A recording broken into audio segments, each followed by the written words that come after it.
செய்தவரே, வாழ்க்கையெல்லாமும் வார்த்தைதானே. வாக்குத்தத்தம் செய்தவரே, வாழ்க்கையெல்லாமும் வார்த்தைதானே. பாதைக்கு தீபம், பேதைக்கு வெளிச்சம், உந்தன் வசனமே.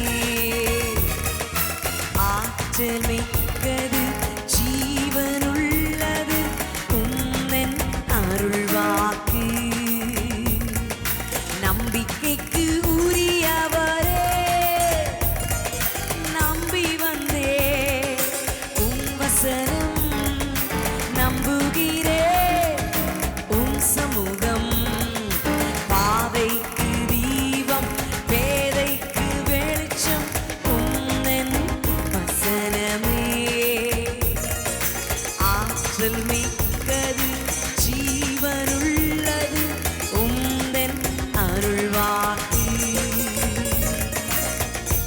யாத்ராகமம் 15வது அதிகாரம் 18வது வசனத்திலிருந்து நாம் பார்ப்போமே என்றால், கர்த்தர் சதா காலங்களாகிய என்றென்றைக்கும் ராஜரீகம் பண்ணுவார். பார்வோனின் குதிரைகள் அவனுடைய ரதங்களோடும் குதிரை வீரரோடும் சமுத்திரத்தில் பிரவேசித்தது. கர்த்தர் சமுத்திரத்தின் ஜலத்தை அவர்கள் மேல் திரும்ப பண்ணினார். இஸ்ரவேல் புத்திரரோ சமுத்திரத்தின் நடுவே வெட்டாந்தரையிலே நடந்து போனார்கள் என்று பாடினார்கள். 20வது வசனம் பாருங்க. ஆரோனின் சகோதரியாகிய மிரியாம் என்னும் தீர்க்கதரிசியானவளும் தன் கையிலே தம்புரை எடுத்துக்கொண்டாள். சகல ஸ்திரீகளும் தம்புருகளோடும் நடனத்தோடும் அவளுக்கு பின்னே புறப்பட்டு போனார். ஹல்லேலூயா. அவள் பின்னே போனார்கள். ஏன் அவர்கள் அந்த சமுத்திரத்தை கடந்து போனார்கள் என்ற துதியினாலே தேவனை அலங்கரிக்கிறார்கள். இந்த நாளிலும் கூட நாள் முழுவதும் நாம் கர்த்தரை துதிக்க கடமைப்பட்டு இருக்கிறோம்.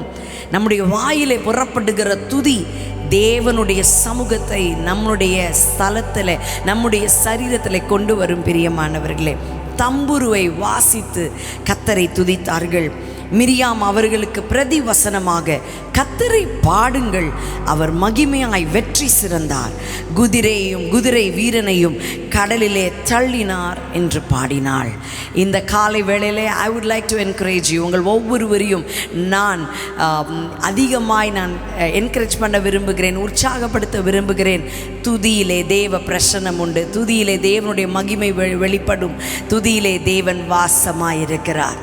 இன்றைக்கு துதித்து பாருங்கள்.